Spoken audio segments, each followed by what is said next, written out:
6 மாவட்டத்திற்கு இன்றைக்கு பரவலாக மிதமான மழை பொழிவு காத்துக்கிட்டு இருக்கு. எந்தெந்த மாவட்டங்கள் அப்படின்னு சொல்லி தான் நம்ம பார்க்க போகிறோம். நண்பர்களே, கடைசி வரைக்கும் நீங்க வானிலை அறிக்கை கேட்டு பயன்பெற்றுக் கொள்ளுங்க. ஒவ்வொரு நாளும் துல்லியமான வானிலை அறிக்கை பொறுத்த வரைக்கும் அறிவிக்கப்பட்டு வருது.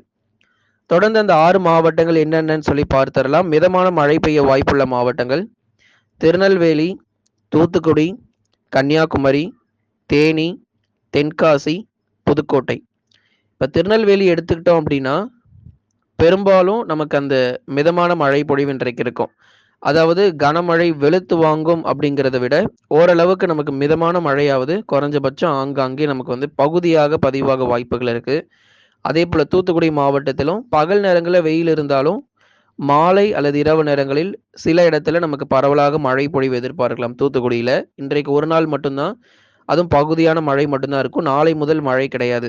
கன்னியாகுமரி மாவட்டத்திலையும் அதே போல பெரும்பாலும் நமக்கு வானம் ஓரளவு மேகமூட்டமும் மாலை அல்லது இரவு நேரங்களில் அந்த மிதமான மழை பொழிவு அப்படிங்கிறது தான் நம்ம வந்து பார்க்க முடியும். கன்னியாகுமரி பொறுத்த வரைக்கும் இன்றைக்கு மட்டும் உங்களுக்கு பரவலாக லேசானது முதல் மிதமான மழையானது இருக்கும். தேனி மாவட்டங்கள் ஒரு சில இடங்களில் பரவலாக மிதமான மழை உண்டு.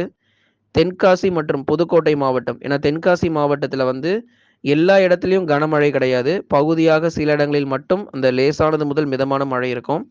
புதுக்கோட்டை மாவட்டத்தில் வடக்கு பகுதிகளிலோ அல்லது மேற்கு பகுதிகளிலோ மழை எதிர்பார்த்துறாதீங்க. ஏன்னா புதுக்கோட்டை பொறுத்த வரைக்கும் கடலோர மற்றும் கடல் ஒட்டி இருக்கக்கூடிய பகுதிகளுக்கு மட்டும் லேசான மழை கிடைக்கும். அதனால இங்க மாவட்டத்தின் பேரை போட்டிருக்கோம் அப்படிங்கிறதுக்காக மாவட்டம் முழுவதும் கனமழை வரப்போகுது அப்படின்னு மட்டும் நினைச்சிடாதீங்க. கொஞ்சம் இடத்துல மட்டும்தான், அதாவது பகுதியான மழை தான் காத்துக்கிட்டு இருக்கு. அதுவும் மிதமான மழை தான். புதுக்கோட்டையில் இருக்கிறவங்க அந்த கடலோர பகுதிகளில் மட்டும் லேசான மழை எதிர்பாருங்க. மற்ற இடங்களில் வானம் ஓரளவு மேகமூட்டமாக இருக்கும். சரி, அந்த 6 மாவட்டங்கள் என்னென்னன்னு பார்த்தாச்சு.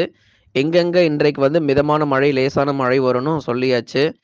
வரப்போகிற நாட்கள்ல எங்கேயாவது மழை வர வாய்ப்பு இருக்கா?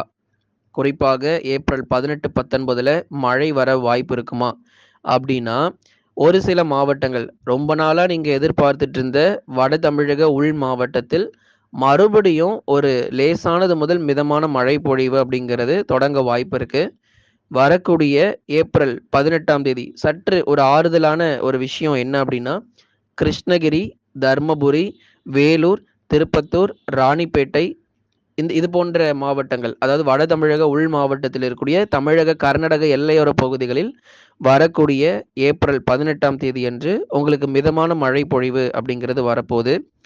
பெரும்பாலும் அந்த லேசான மழையாக இருக்கும் அல்லது ஒரு மிதமான மழை. சென்டிமீட்டர்ல நம்ம சொல்லணும் அப்படின்னா 1 சென்டிமீட்டர்லேருந்து 3 சென்டிமீட்டர் மழை வரை பகுதியாக எதிர்பாருங்க. மாவட்டம் முழுவதும் வராது. ஏன்னா பகல் நேரங்களில் வெயில் கொளுத்திரும். வரக்கூடிய ஏப்ரல் 18ஆம் தேதி கிருஷ்ணகிரி, தருமபுரி, சேலம், கரூர், நாமக்கல், திருப்பூர், ஈரோடு இது போன்ற மாவட்டங்களில் வெயில் கொளுத்தி எடுத்துரும்.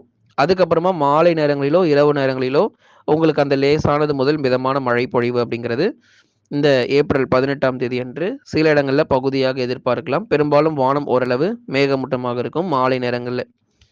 ஓகே, தொடர்ந்து நம்ம பார்த்தோம் எங்கெங்கெல்லாம் நமக்கு வரக்கூடிய நாட்களில் மழை வர வாய்ப்பு இருக்குன்னு.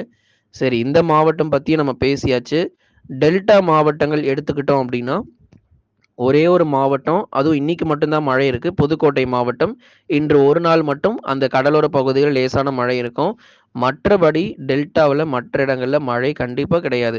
தஞ்சாவூர், திருவாரூர், அரியலூர், பெரம்பலூர், திருச்சி, அதே போல நாகப்பட்டினம் இது போன்ற இடங்களில் பெரும்பாலும் மழை கிடையாது. டெல்டாவில் மழை எதிர்பார்க்க வேண்டாம். நமக்கு மறுபடியும் உங்களுக்கு கனமழை தீவிரமாகும் போது உங்களுக்கு அறிவிக்கிறோம். புதுக்கோட்டையில் மட்டும்தான், அதுவும் அந்த கடலோர பகுதிகளுக்கு மட்டும்தான் லேசான மழை பொழிவு. அடுத்தபடியாக நம்ம பார்க்கக்கூடிய மாவட்டங்கள் சென்னை போன்ற பகுதிகள் நம்ம பார்க்கணும். நிறைய பேர் சப்ஸ்கிரைப் பண்ணாமல் இருக்கீங்க. நம்ம வந்து இவ்வளோ தெளிவாக வந்து வானிலை இருக்கைய மாவட்ட வாரியாக சொல்லிக்கிட்டு இருக்கோம். அதனால் மறக்காமல் நீங்கள் சப்ஸ்கிரைப் பண்ணுங்கள், லைக் பண்ணுங்கள். சென்னை, திருவள்ளூர், காஞ்சிபுரம், செங்கல்பட்டு, விழுப்புரம், கடலூர், புதுச்சேரி மற்றும் காரைக்கால், கள்ளக்குறிச்சி இங்கே வந்து மழை வரணும். இங்கே தான் எங்களுக்கு ஒரு சொட்டு மழை கூட இல்லை ப்ரோன்னு வேற கமெண்ட் போட்டிருக்காங்க சென்னையிலேருந்து.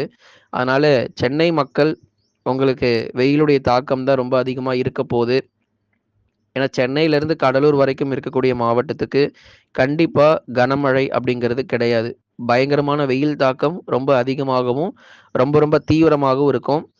வட தமிழக உள் மாவட்டங்கள்ல தான் நமக்கு அந்த வியாழக்கிழமை ஏப்ரல் 18ஆம் தேதி அன்று அந்த மிதமான மழை மற்றும் லேசான மழை இருக்கும். ஆனா கடலோர மாவட்டங்கள்ல, வட தமிழக கடலோர மாவட்டங்கள்ல கண்டிப்பாக மழை கிடையாது.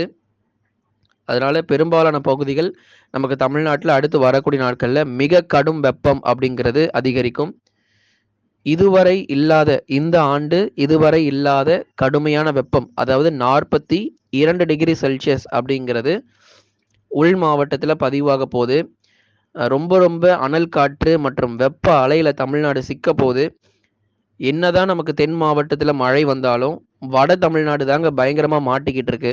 ஏன்னா கிட்டத்தட்ட அடுத்து வரக்கூடிய ஒரு 4லிருந்து 5 நாட்களுக்கு இதுவரை இல்லாத அனல் காற்று, வெப்பம் என்ன வேணா சொல்லலாம். ஏன்னா அந்த அளவுக்கு வெயில் மோசமா இருக்கு. நிச்சயமாக உங்களுக்கு இந்த பகுதிகளுக்கு மழை தீவிரமாகும் போது உங்களுக்கு அறிவிக்கிறோம். கர்நாடக மாநிலங்கள் பத்தி கேட்டிருந்தீங்க. கர்நாடகாவில் கனமழை வர வாய்ப்பு இருக்குமான்னு கேட்டிருந்தீங்க. கர்நாடகா மாநிலம் பொறுத்தவரை வரக்கூடிய ஏப்ரல் 18 மற்றும் 19ஆம் தேதிகளில் மிக கனமழை எச்சரிக்கை உண்டு. கண்டிப்பாக ஒரு மிக கனமழை காத்துக்கிட்டு இருக்கு கர்நாடகா கடலோர பகுதிகளில். எச்சரிக்கையா இருங்க. ஏன்னா நிறைய பேர் கமெண்ட் செக்ஷன்ல கேரளா மற்றும் கர்நாடகாவும் கேட்குறீங்க. அதுக்காக உங்களுக்கு நம்ம இந்த பகுதியும் சொல்லிடுறோம். ஏன்னா நிறைய பேர் வருத்தம் தெரிவிக்கிறாங்க. எங்க கர்நாடகாவுக்கும் சொல்லுங்க, தமிழ்நாடுக்கு மட்டும் சொல்லாதீங்க அப்படின்னு சொல்லி நிறைய பேர் வருத்தம் தெரிவிச்சதுனால உங்க கர்நாடகா மாநிலத்துக்கும் எந்த தேதியில மழை வருங்கிறதையும் நம்ம சொல்லியாச்சு. 18 மற்றும் 19ஆம் தேதிகளில் கர்நாடக கடலோர பகுதிகளுக்கு மிக கனமழையும், மற்ற இடங்கள் பெங்களூரு மற்றும் அதன் சுற்றுவட்டார பகுதிகள், மைசூர் போன்ற பகுதிகளில் மிதமானது முதல் கனமழையுமாக எதிர்பார்க்கலாம் இந்த தேதிகளில். அடுத்தபடியாக நம்ம கேரள பகுதிகள் எடுத்துக்கிட்டோம் அப்படின்னா பெரும்பாலும் மிதமான மழை தான். ஒன்றும் பெரிதளவில் மழை எதுவும் கிடையாது கேரளாவில். வானம் ஓரளவு மேகமூட்டம், அவ்வப்போது சாரல் மழை மற்றும் லேசானது முதல் மிதமான மழை மட்டும் அதிகபட்சமாக எதிர்பாருங்க. கேரளாவும் சொல்லியாச்சு, கர்நாடகாவிலும் மழை எப்படி இருக்குன்னு சொல்லியாச்சு. இந்த மிக கனமழை பெய்யக்கூடிய சமயங்களில் தான் இந்த கிருஷ்ணகிரி, தருமபுரி போன்ற மாவட்டங்களில் வரக்கூடிய வியாழன், வெள்ளிகளில் அந்த மிதமான மழை மற்றும் லேசான மழை அப்படிங்கிறது பதிவாகும் மாலை அல்லது இரவு நேரத்தில். கடந்த 24 மணி நேரத்தில் எந்தெந்த மாவட்டங்களில் மழை பதிவாகியிருக்கு அப்படின்னா தென் மாவட்டங்களில் தான் மிதமான மழை பதிவாயிருக்கு. திருநெல்வேலி, கன்னியாகுமரி போன்ற பகுதிகள், அதான் சொன்ன மாவட்டங்கள் என்னென்ன மாவட்டம் நேற்றைக்கு சொன்னோமோ அந்த மாவட்டங்களில் மட்டும் பரவலாக ஒரு மிதமான மழை பொழிவு அப்படிங்கிறது கிடைச்சிருக்கு. அது தொடர்ந்து இனி வரப்போகிற நாட்களிலும் பெரும்பாலான பகுதிகளில் வானம் ஓரளவு மேகமூட்டமும், பகல் நேர வெப்பநிலை இதுவரை இல்லாத அளவிற்கு மிக கடுமையாக இருக்கும். தயவு செய்து சொல்கிறோம், ஒரு கனிவான வேண்டுகோள், பகல் 12 மணி முதல் 3 மணி வரை, இன்னும் அதிகபட்சம் சொல்லப்போனால் 4 மணி வரை நீங்கள் வெளியே வராதீங்க. ஏன்னா இந்த 4 மணி நேரம் தான் வெயிலுடைய தாக்கம் ரொம்ப அதிகமாகவும் அனல் காற்று மிக தீவிரமாகவும் இருக்கும். வெயிலுடைய தாக்கம் மிக உச்சமாக இருக்கக்கூடிய நேரம் பகல் 2 மணிக்கு தான் ரொம்ப ரொம்ப தீவிரமான வெயிலுடைய தாக்கம் அதிகமாக காணப்படும். அதனால 1 மணி 2 மணிக்கெல்லாம் வெளியே வருகிறத தவிர்த்து கொள்ளுங்க. ஒரு 2 மணி நேரம் மட்டும் வெளியே வராதீங்க. உங்களை நீங்க பாதுகாத்து கொள்ளுங்க. மறக்காம நீங்க லைக் பண்ணுங்க, சப்ஸ்கிரைப் பண்ணி தொடர்ந்து சப்போர்ட் பண்ணுங்க.